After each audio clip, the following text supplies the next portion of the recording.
हे guys, welcome back. So आज की video में हम डिटेल एनालिसिस करेंगे वर्ल्ड कॉइन के बारे में, जिसका सिंबल है WLD। ये कॉइन कैसा है, वर्क कैसे करता है, फीचर्स, टोकेनोमिक्स, सारी डिटेल देखने के बाद विल फॉर्म एन ओपिनियन आपको इसमें इन्वेस्ट करना चाहिए या नहीं करना चाहिए। That will be my unbiased opinion. आप खुद भी एनालिसिस करोगे, देन आप डिसाइड करोगे। नन ऑफ द फैक्ट जो यहाँ पे डिस्कस करेंगे वो कोई भी आपके लिए फाइनेंशियल एडवाइस नहीं है। आप अगर इन्वेस्टमेंट का डिसाइड करोगे, you should be responsible on your own. तो पहले हम डिटेल देखेंगे थोड़ा बहुत, उसके बाद फिर फर्दर जो डीप स्टडी उस पर जाएंगे। एज ऑफ नाउ $2.28 पे ट्रेड कर रहा है।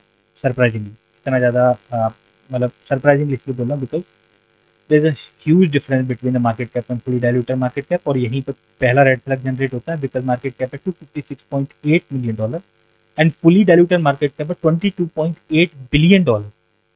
यानी क्लियरली आप ऐसा देख सकते हो, सप्लाई बहुत कम सर्कुलेशन में, there will be huge inflow of supply into the circulation. ठीक है, सो अभी अगर देखा जाए, मतलब अगर मैथमेटिकली देखो ना, जो 1% सप्लाई सर्कुलेशन में, काफी ज्यादा सप्लाई सर्कुलेशन में आ रही है। ये वर्क कैसे करता है उसको देखेंगे, लेकिन इससे पहले एक डिस्कस करेंगे कंट्रोवर्सी। रिसेंटली एक वीडियो कॉन्फ्रेंस के टाइम पे जब सैम अल्टमैन, जिसका डायरेक्ट इन्वॉल्वमेंट इस प्रोजेक्ट में, क्योंकि आपने देखा था ओपन एआई ने जब रिवॉल्यूशन क्रिएट किया बाय क्रिएटिंग चैट जीपीटी, उस टाइम पे क्रिप्टो के प्रोजेक्ट में बहुत ज्यादा बूम आया, जबकि ओपन एआई का डायरेक्ट इन्वॉल्वमेंट किसी प्रोजेक्ट में नहीं था।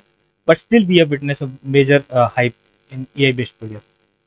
लेकिन इस प्रोजेक्ट में काफी हद तक इन्वॉल्वमेंट है और काइंड ऑफ लाइक इसको आप ग्राउंड ब्रेकिंग बोल सकते हो, because the vision they are carrying at actually it is good, but problem tokenomics में, प्रॉब्लम एज एन इन्वेस्टर आपको रहेगी।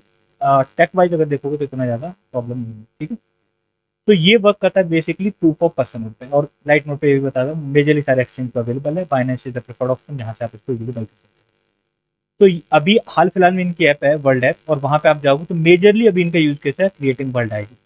वर्ल्ड आईडी एक decentralise ID which they are claiming, because इस पर भी सवाल उठ रहे हैं कि डिसेंट्रलाइज टोटली है या नहीं है, जो पूरी तरीके से प्राइवेसी बेस्ड है, जिसमें मतलब प्राइवेसी किस तरीके से क्रिएट करें by using ZKML। ZKML means zero knowledge machine learning, और उसको यूज करके वो एक आइडेंटिटी क्रिएट करा है ताकि और मतलब पोटेंशियली सिविल अटैक्स से प्रिवेंट किया जा सके, पोटेंशियली ऐसा किया जा सके जिसमें सोशल मीडिया से जो बोट्स हैं उनको रिमूव किया जा सके अगर वो इसको मतलब इंटीग्रेट करते हैं।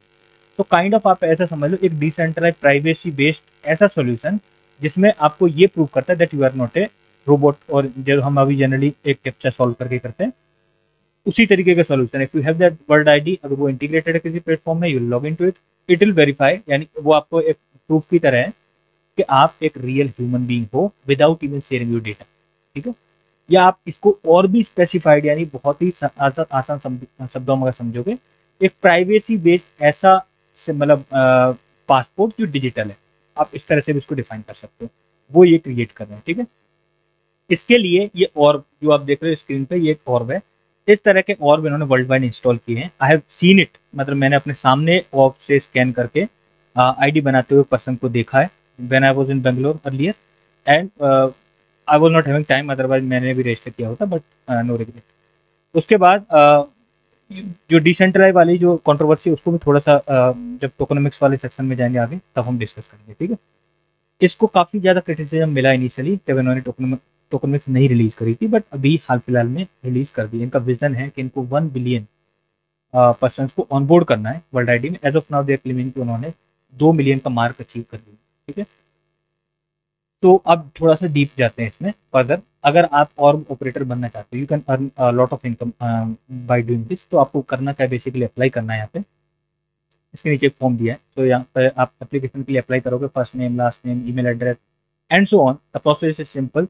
आप अप्लाई करोगे, उसके बाद इंटरव्यू होगा, उसके बाद आपको और मिलेगा और आप ऑपरेट करना स्टार्ट करते हो, और ऐसा करने के लिए आपको अच्छा खासा पैसा भी मिलेगा। तो इन केस अगर आप में से कोई इंटरेस्टेड हो और कर सकता है तो आप अप्लाई कर सकते हो, बाकी देख लेना डिटेल में। तो वर्ल्ड वाइड इसके काफ़ी ज़्यादा और इंस्टॉल्ड हैं। मैं आपको एक लिस्ट दिखा दे रहा हूँ कहाँ कहाँ पे इसके इंडिया में इंस्टॉल्ड है। मैंने फिल्टर लगा के लगभग सारी जो लोकेशन वो निकाल ली है। तो मेनली अगर आप देखोगे तो दिल्ली एनसीआर एरिया में एंड बेंगलोर में दो ही जगह ज़्यादा अवेलेबल है, उसके अलावा मैंने ज़्यादा लोकेशन देखी नहीं। तो फॉर एग्जाम्पल यहाँ पे एड्रेस दिया हुआ है, आप मैप पे भी देख सकते हो। इसको सिकंदरपुर जो मेट्रो स्टेशन है वहाँ पर अवेलेबल है, नोएडा सेक्टर 50 जो मेट्रो स्टेशन पर अवेलेबल है, MG रोड मेट्रो स्टेशन है, निर्मल विहार मेट्रो स्टेशन है एंड सो ऑन। इसके अलावा आप देखोगे फर्दर बेंगलोर की कुछ लोकेशन दी हैं, लाइक मंत्री square mall Bangalore, Vega city mall and so on. तो आप चेकआउट कर सकते हो इसकी डिटेल यहाँ पे आके इंडिया में फिल्टर लगा देना और उसमें 18 लोकेशन से टोटली, और आप देख लेना कहाँ कहाँ अवेलेबल है। मेनली मैंने आपको बता दिया दिल्ली एनसीआर एंड बेंगलोर में अवेलेबल। अगर आप अपनी आईडी रजिस्टर करते हो, if you are giving your data, your eye scan, your biometric scan and everything, you will receive certain amount of world coin. Okay, वो आपको फ्री में मिलेंगे, उसको आप क्लेम कर सकते हो। And if you want to sell it out, you can sell it out. So अभी इन्होंने क्या किया, इनको दिख रहा है कि काफ़ी ज़्यादा डिमांड चार्ज हो रही है। इनका मतलब जो क्लेम है कि लगभग हर 8 सेकंड पे एक पर्सन ऑन बोर्ड हो रहा है वर्ल्ड आईडी के साथ, और स्पेशली कुछ रीजन्स में इन्होंने बड़े लेवल पे भी वर्ल्ड आईडी को इंटीग्रेट कर दिया है कुछ एप्लीकेशन। तो वहाँ पे वर्ल्ड आईडी को एज एन आइडेंटिटी सॉल्यूशन वो लोग कंसिडर कर रहे हैं। ठीक है, अब इन्होंने जो अपकमिंग डिमांड है उसको ओवरकम करने के लिए, यानी उसको कैच करने के लिए उन्होंने 1.5 के यानी लगभग 1500 ऑफ वर्ल्ड वाइड इंस्टॉल करने की बात कही और इसको वर्क करना स्टार्ट कर दिया, तो इससे ज़्यादा से ज़्यादा लोगों को ये ऑनबोर्ड कर पाएंगे। ठीक है, अब यहाँ पे एक डिटेल और बता रहा हूँ, जिस लाइट मोटिव मेन चीज़ें बता दे रहा हूँ आपको। इन्होंने रिसेंटली माइग्रेशन किया था ऑप्टिमिज्म में। That's good news for the optimism. Optimism का विजन है जो सुपर चेन क्रिएट करने का, उसमें ये भी बिलीव करते हैं, और इन्होंने जितने भी जो मतलब एयर ड्रॉप दिए यानी कम्युनिटी को जितने भी टोकन मिल रहे हैं, स्पेसिफिकली जब आप आईडी रजिस्टर करते हो और आपको ग्रांट मिलता है, यानी जो भी आपको एयर ड्रॉप मिलता है वो आपको ऑप्टिमिज्म के मैनेट पे ही मिलेगा। आपको उसी नेटवर्क का बाय सेल एक्टिविटी करोगे। तो एज ऑफ नाउ अगर आप देखोगे तो हम ये एक्टिविटी भी देखेंगे, सबसे ज़्यादा एक्टिविटी यानी ट्रांसफर की एक्टिविटी, स्वैप की एक्टिविटी ऑप्टिमिज्म के ही मैनेट पर हो रही है। ऑप्टिमिज्म के लिए काफ़ी अच्छा है क्योंकि काफ़ी मास लेवल प्रोडक्शन उसको मिल जाएगा इसकी वजह से।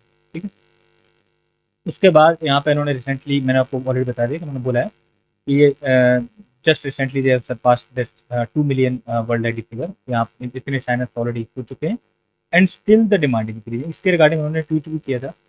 तो इन्होंने एक लगभग फिगर दिया था कि लगभग वही 7.6 सेकंड और एक सैमल्ट मैंने एक जगह बोला 8 सेकंड के बारे में। तो वो वही आप ऑन एन एवरेज 8 मान लो कि हर 8 सेकंड पे एक पर्सन ऑन बोर्ड हो रहा है वर्ल्ड आईडी यानी इस प्रोजेक्ट में। तो काफ़ी मास लेवल पे इनका अडॉप्शन हो रहा है, ऐसा ही क्लेम कर। सेम आप सेम अल्टमेंट की ट्वीट देखोगे तो date 3 of world coin launch, crazy lines around the world, 1% getting verified every 8 seconds now. मतलब बड़ी बड़ी लाइनें लगी हैं, लोग वेरीफाई कर रहे हैं, लोग रजिस्टर कर रहे हैं और वो उनको वर्ल्ड कॉइन मिल भी रहे हैं। ठीक है, अब आते हैं मोस्ट इंपॉर्टेंट फैक्टर टोकनमिक्स पे। पहली प्रॉब्लम मैं आपको बता रहा हूँ टोकनमिक्स में, सबसे पहले तो पेज लोड नहीं होता। आई डोंट नो लाइक क्या प्रॉब्लम है, मेरे साथ ही आ रही है, आपके साथ भी आ रही है। आप देखना this content is not available in your region, तो I have to run the that Psiphon for that kind of like मतलब आईपी एड्रेस चेंज करने के लिए। सो उसके बाद यानी वीपीएन लगाने के बाद ये ओपन हो पा रहा है। तो मे भी आपके में भी आए, आप ये चीज़ चेकआउट कर सकते हो। ठीक है, I have save the copy also in case अगर ऐसा सिचुएशन आ जाए कि ये लोड ना हो, तो मैंने इसकी जो सप्लाई का सर्कुलेशन की कॉपी भी लक्षण कर ली। अब इसको आपको बहुत ध्यान से समझना है टोकनमिक्स को, क्योंकि दूसरा रेड फ्लैग आपको यहीं पे दिखेगा। यानी वो पहला जो रेड फ्लैग बताया था उसके सब लेवल पे मैं आपको बता रहा हूँ, यानी डीप उसमें जाकर सबसे पहला इसमें रेड फ्लैग आपको जो बता रहा हूँ वो है, पहले तो हम जस्ट जनरल में आपको इन जनरल बता रहा हूँ कि जैसे वर्ल्ड कॉइन इकोनॉमी में बोला है कि वैसे तो ERC-20 का है इथेरियम मैनेट पे, बट जो भी ग्रांट वाली एक्टिविटी होगी वो ऑप्टिमिज्म के मैनेट पे होगी। यहाँ पे नेटवर्क इन्फॉर्मेशन में उन्होंने क्लियरली बोल दिया। बट जो भी ऑप्टिमिज्म के नेटवर्क पे जिन पे भी अवेलेबल है, if they want to switch back to the Ethereum network, वो कर सकते हैं। ऑप्टिमिज्म का ब्रिज अवेलेबल है उसके लिए, और उन्होंने ऑप्टिमिज्म का जो कॉन्ट्रैक्ट एड्रेस एंड इथेरियम का वो दोनों यहाँ पे बता दिया। इनिशियल सप्लाई कितनी, 10 बिलियन, यानी जो मतलब इनिशियली मतलब शुरुआत में यानी सर्कुलेशन में नहीं, इतनी टोटल सप्लाई है, दैट इज 10 बिलियन। अभी कैप उस पर रखी है, लेकिन जैसे ही सारी सप्लाई सर्कुलेशन में आ जाएगी उसके बाद इसमें इन्फ्लेशन चालू होगा, दैट विल बी रफली 1.5% पर ईयर। अप टू इतना है और इससे कम भी हो सकता है। बाकी जो इन्फ्लेशन रेट है वो कम्युनिटी डिसाइड करेगी, ऐसा इन्होंने क्लेम किया। ठीक है, उसके बाद यहाँ पे आओगे आप जब अवेलेबिलिटी के बारे में, तो इन्होंने काफ़ी ब्रीफली इसके बारे में मतलब अवेलेबिलिटी के बारे में जो मतलब जो सिनेरियो वो अवेलेबल कराया है कि कैसे कैसे आपको वर्ल्ड कॉइन अवेलेबल हो सकता है। The most important thing which I am going to mention कि as of now Worldcoin का कोई यूज केस नहीं है। You find it like little strange. आप रजिस्टर कर रहे हो, आपको वर्ल्ड कॉइन मिल रहा है। As of now World App में इतनी ज़्यादा यूटिलिटी नहीं है। हाउएवर उन्होंने बोला है कि आगे चल के ऐसा हो सकता है कि इसको पेमेंट के तौर पे या फिर मतलब for buying goods and services और उसके अलावा जो भी एक्टिविटीज वर्ल्ड ऐप में होगी उसमें इसको यूटिलाइज किया जाएगा। ठीक है, एज ऑफ नाउ इसका कोई डायरेक्ट डिस्टिंक्ट यूज केस नहीं है कि जिसकी वजह से इसकी डिमांड डेवलप हो। सो मोर ऑफ अभी एज एन इन्वेस्टर आप अगर सोचोगे इसके बारे में तो आप ऐसा मान के चल सकते हो एज ऑफ नाउ आगे डेवलप होगी, लेकिन एज ऑफ नाउ इसकी कोई यूटिलिटी नहीं है। ठीक है, नेक्स्ट थिंग, इसमें आप फर्दर डिटेल में जब जाओगे तो इसमें गवर्नेंस मॉडल उसके बारे में भी इन्होंने एक्सप्लेन किया है। गवर्नेंस मॉडल बेसिकली इन्होंने रखा है 1 टोकन 1 वोट, यानी मोर ऑफ लाइक डिसेंट्रलाइज करने के लिए।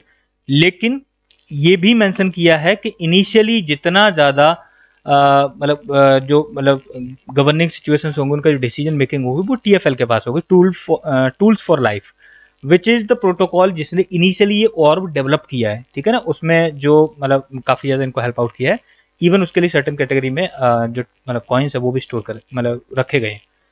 सो उसको भी हम थोड़ा सा देखते हैं। अब आते हैं थोड़ा सा इसके बाद अलोकेशन पे। सो 75% इन्होंने रखा है वर्ल्डकॉइन की कम्युनिटी के लिए, विच इज़ गुड। लेकिन एज एन इन्वेस्टर देखोगे तो काइंड ऑफ लाइक एक रैंडम बिहेवियर होगा, लेकिन काफ़ी ज़्यादा सप्लाई यहाँ से सर्कुलेशन में आएगी। यानी 75% एक्चुअली एयर ड्रॉप किए जाएंगे। जितने लोग ऑनबोर्ड होंगे, जो अपनी आईडी क्रिएट करेंगे, वर्ल्ड आईडी, उनको वो एज एन ग्रांट मिलेगा। ठीक है, सो ये आएगा सर्कुलेशन में 75% from the community itself. Next 9.8% initial development team के लिए रखा है इन्होंने। 13.5% टीएफएच, जो बेसिकली जिसने ये इनिशियली बनाया है, यानी टीएफएच टूल्स फॉर लाइफ का ही जो फाउंडेशन है, उसने जिसने हेल्प आउट किया इनको ये बनाने में, उसके लिए, उसके इन्वेस्टर्स के लिए। एंड 1.7% टीएफएच के रिजर्व में रखा गया। ठीक है, इन्वेस्टर्स के लिए ठीक है 13.5% ओके कंडीशन में, लेकिन कम्युनिटी के पास काफ़ी ज़्यादा इन्होंने एलोकेशन रखा है। ओके, नेक्स्ट थिंग, अब हम बात करेंगे इसके अनलॉक शेड्यूल के बारे में। सो अनलॉक शेड्यूल में इन्होंने 2 शेड्यूल दिए। पहला तो दिया है कि अपर बाउंड, यानी कि मैक्सिमम ये सिनेरियो हो सकता है, हालांकि जो रियलिस्टिक सिनेरियो इन बिटवीन में भी हो सकता है। सो अगर आप मैक्सिमम वाला देखोगे तो आपकी आंखें पहले तो खुल जाएंगी इमीडिएटली। कितने मैक्सिमम सर्कुलेशन में आ सकते हैं अगर एक्टिविटी इसी तरीके से चलती है? तो मैक्सिमम सर्कुलेशन में आ सकते हैं, फॉर एग्जांपल इनिशियली जब ये लॉन्च हुआ है तब 112 दिखा रहा है सर्कुलेशन में, बट मैक्सिमम सिनेरियो के अकॉर्डिंग 143 मिलियन इनिशियली सर्कुलेशन में हो सकते हैं, विच इज रफली, आप एक एवरेज फिगर अगर लेके चलोगे तो 1% ऑफ द टोटल सप्लाई। एक साल में, यानी लॉन्च होने के एक साल में ये फिगर लगभग पहुंच जाएगा 1.8 बिलियन सप्लाई सर्कुलेशन में आ जाएगी। आप अंतर देखना, 112 मिलियन और you can say the 143 million, because that's the figure maximum जो इन्होंने यहाँ पे मेंशन किया है। नियर टू लाइक 100 मिलियन से लेके और 1.8 billion, there is a huge difference. Okay, and एक ईयर के बाद जो तीसरे साल तक तो और भी ज्यादा हैवी इन्फ्लेशन है, यानी एक साल कंप्लीट होने के बाद तीसरी साल तक कितने सर्कुलेशन में आ जाएंगे? लगभग आप ऐसा समझ लो 7 बिलियन जो कॉइन है वो सर्कुलेशन में आ जाएंगे। 7 बिलियन पहला फिगर, नियर टू 100 मिलियन दूसरा फिगर एक साल में, नियर टू 1.8 बिलियन, एंड तीसरा फिगर जो उसके बाद में तीसरे साल तक जो होगा, 2 साल में, पहले साल खत्म होने के आगे जो 2 साल है उनमें it will reach to 7 billion, लगभग 7 बिलियन तक सप्लाई पहुंच जाएगी। हैवी इन्फ्लेशन होगा फॉर श्योर, लेकिन एक रियलिस्टिक सिनेरियो भी इन्होंने नीचे दिया है, यहाँ पे आप देखोगे। तो that was the upper bound on circulating supply, लेकिन यहाँ पे आप देखोगे तो काफी रियलिस्टिक सिनेरियो दे, लाइक एट लॉन्च 0.5 बिलियन के लगभग इन्होंने फिगर दिया है। लॉन्च से लेके एंड ऑफ ईयर 3.5 बिलियन जो है कॉइन वो अनलॉक हो जाएंगे during this time period, 3.5 billion, but still it is a very high number. अगर आप मिलियन से आप देख रहे हो ना, 100 मिलियन के आसपास से लेके और 3 साल में 3.5 बिलियन तक जा रहे हो, that is going to cause a very heavy inflation in the supply. So इसके बाद यहाँ पे इन्होंने देखो मेंशन किया, the maximum circulating supply of WLD at launch is 143 million, लेकिन अभी वहाँ पे सर्कुलेशन में दिखा है 112 मिलियन। ठीक है ना, तो हम 112 का ही कंसीडर करके चलते हैं, क्योंकि ड्यून पे भी अगर आप देखोगे तो वहाँ भी लगभग यही फिगर दिखा रहा है, बट स्टिल 100 मिलियन के से लेके और बिलियंस में सप्लाई एक साल में चली जाएगी, वो बहुत बड़े लेवल का इन्फ्लेशन है। तो ये भी चीज़ आपको माइंड में रखनी है while you are deciding to invest in this particular coin. ये मैंने आपको ऑलरेडी बता दिया, तो मैंने सेव कर लीजिए copy in case if it is not loading then. So Dune पर अगर आप देखोगे तो सर्कुलेटिंग सप्लाई दिखा रहा है 112.47 मिलियन, 112 मिलियन के आसपास। ठीक है, फाइन है। उसके बाद अनलॉक शेड्यूल में अगर आप देखोगे तो लगभग उसी तरीके से अनलॉक शेड्यूल भी दिखा रहा है, और अगर आप एक साल में देखोगे तो इसके अकॉर्डिंग भी लगभग 1.8 बिलियन सप्लाई सर्कुलेशन में आ जाएगी within a year. Okay, so पहले साल का ही अगर आप देखोगे, और उसी टाइम पे मार्केट में मेजर ऑप्टिमिज्म दिखेगा during the time of bitcoin halving. तो अगर इस फिगर को कंसीडर करके चलें तो हम 1.8 बिलियन वाला मान के चलेंगे, कितना सर्कुलेशन में आ जाएगी सप्लाई एक साल में। तो आप खुद ही इमेजिन कर लेना what will be the condition ना। उसके बाद एक इंटरेस्टिंग डाटा और दिखा रहा हूं आपको। सो अगर वॉल्यूम देखोगे तो सबसे ज्यादा वॉल्यूम कहाँ पे आ रही है, वैसे तो आप देखोगे स्पाइक आपको सबसे ज्यादा दिखेंगी जो ऑरेंज कलर में इथीरियम पे, बट मोर स्वैप्स कहाँ पे हो रहे हैं डेक्स पे अगर देखोगे तो ब्लू में आपको मेनली डोमिनेशन दिखेगा, क्योंकि इथीरियम का नेटवर्क काफी महंगा है, ठीक है, और वहां पे इवन मतलब फीस भी ज्यादा है। तो मोस्ट ऑफ द टाइम मतलब जो लोग डेक्स पे अगर स्वैप कर रहे हैं तो वो ऑप्टिमिज्म को प्रेफर कर रहे हैं over the Ethereum network. Initially अगर देखोगे तो ट्रांसफर काफी ज्यादा हुए थे, यानी जब ये लॉन्च हुआ था उसके इमीडिएटली बाद में आप देखोगे इथीरियम के नेटवर्क पे 26.4 मिलियन ट्रांसफर्स हुए थे, यानी इस टोकन को ट्रांसफर किए थे इतने बार from one end to another end, and Optimism पे 16.2 मिलियन। लेकिन आज की डेट में देखोगे तो ट्रांसफर एक्टिविटी बहुत लो पे है, ठीक है, compare to that time, but that is okay because practically आप अंडरस्टैंड कर भी सकते हो कि लॉन्च के टाइम पे ज्यादा एक्टिविटी ऑब्वियसली होगी, क्योंकि जिनके पास भी एयर ड्रॉप था मोस्ट ऑफ पर्सन ने इसको सेल आउट करने का ट्राई किया होगा और कर भी दिया होगा, एंड उसके बाद तो ट्रांसफर एक्टिविटी में काफी मतलब कमी आई है। सो मैं कंक्लूड कर देता हूँ इस वीडियो को। पहली चीज, कॉइन जो विजन लेके चल रहा है वो अच्छा है, जिस चीज पे काम कर रहा है वो भी ठीक है, ऑप्टिमिज्म का इंटीग्रेशन भी ठीक है, सैम अल्टमैन का इन्वॉल्वमेंट भी ठीक है, लेकिन अगर आप एज ए इन्वेस्टर इसको जज करोगे आपके लिए एक अच्छी इन्वेस्टमेंट अपॉर्चुनिटी है या नहीं है, तो वो बिल्कुल भी नहीं है, ठीक है ना।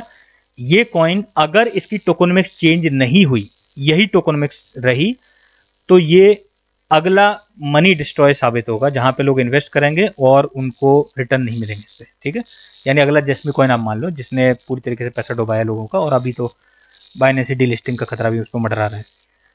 The thing is, vision okay होना ठीक है, लेकिन tokenomics is one of the worst case आप इसमें कंसीडर कर सकते हो। इतना ज्यादा इन्फ्लेशन, वो भी इतने शॉर्ट पीरियड ऑफ टाइम में, इसके लिए बहुत ज्यादा प्रॉब्लम क्रिएट करने वाला है। लेकिन अब ऐसा नहीं है कि आप इसको इमीडिएटली जाओ और शॉर्ट कर दो और फिर बाद में अगर मे बी परपेचुअल मार्केट में लिक्विडेट हो जाओ मेरे से आके बोलने लगो। बीच बीच में जब न्यूज आती रहेगी तो इसमें पंप आते रहेंगे, बट ये इस तरह का कॉइन है जिसमें आप जब भी आपको लगे कि मार्केट डाउन साइड जाने वाली है, इमीडिएटली इस कॉइन को शॉर्ट कर दो, ऐसा वाला, आफ्टर डूइंग योर रिसर्च। ऐसा मत कनाक बंद करके एकदम शॉर्ट करके ना, थोड़ा बहुत रिसर्च कर लेना उस टाइम पे मार्केट की कंडीशन के बारे में, then only. The thing is, अगर इस कॉइन की जो मार्केट कैप है which is like 256.7 million dollar, अभी ये अगर एक साल में 1.8 बिलियन डॉलर भी पहुंच जाती है ना, यहां से लगभग 10 टाइम्स भी पहुंच जाती है मार्केट कैप, तब भी इसका जो प्राइस है वो नियर टू $1 होगा, यहां से वेल बिलो 50% डाउन। आप फिगर देख रहे हो, अगर मार्केट कैप में 10 टाइम्स इजाफा भी हो जाता है तब भी इसका जो प्राइस है वो 50% डाउन चला जाएगा, क्योंकि आप इमेजिन करके देखो, सर्कुलेशन में एक साल बाद सप्लाई आ जाएगी 1.8 बिलियन, और मार्केट कैप अगर उतनी भी पहुंच जाता तो $1 पे जाके ट्रेड करेगा, और अभी ट्रेड कर रहा है $2.28 पे। सो इस कॉइन में अगर किसी पर्सन ने इन्वेस्ट किया, अगर इसकी टोकोनॉमिक्स में कोई चेंज नहीं आता, ऐसी ही रहती है तो, और इवन मैंने ये भी मेंशन किया initially more specifically, as of now कोई यूज केस नहीं है, may be later on they will build the use case also. और अगर आपको कोई इसमें इन्वेस्ट करने की हिदायत दे रहा है, यानी आपको बोल रहा है कि ये बहुत अच्छी अपॉर्चुनिटी है, सैम अल्टमैन का इन्वॉल्वमेंट है, ओपन एआई का कॉइन है, इन्वेस्ट कर दो बहुत अच्छा जाएगा, you need to run for your life. Thanks for watching the video.